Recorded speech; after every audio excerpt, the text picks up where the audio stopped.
আসসালামু আলাইকুম আপুরা।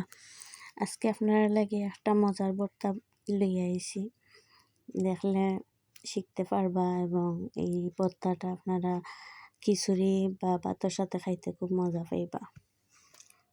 তো ভর্তার রেসিপি পুরাটাই দেওয়া আছে ভিডিও দেখবা, বালা করে দেখলে করে খাইতে পারবা। সব ধরনের সবজি দিয়া করা, উড়ি আছে, টমেটো আছে, আলু আছে, বেগুন আছে। তো পানি একটু দিয়া প্রথমে সিদ্ধ দিলেইবা সবগুলা একসাথে।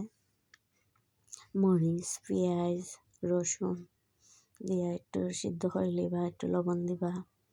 সিদ্ধ করার পরে পানিটা যে সময় টানিয়ে আইব তখন আপনারা এটার মাঝে একটু তেল দিলেইবা। তেল দিয়া আর একটু ভাজা করবা। ভাজা করার পরে তো একটু নামাই লিবা। নামানোর পরে আমরা যে ভর্তা করি যেন চেচনি, ও চেচনি দিয়া একটু চেঁচি লইবা। চেঁচলে দেখবা ভর্তা হয়ে গেছে। খুব মজার ভর্তা। আপনারা খিচুড়ির লগে এটা খুব বেশি মজা লাগে। একবার ট্রাই করবা, সবে করিয়া দেখবা। ভর্তা তো আমরা সব পুরিনতে খুব বেশি ভালো পাই। আশা করি ভর্তাটা করিয়া খাইলে সব আপুরার খুব ভাল লাগবে। আপনারা একবার ট্রাই করে দেখিলেন যেন সবে।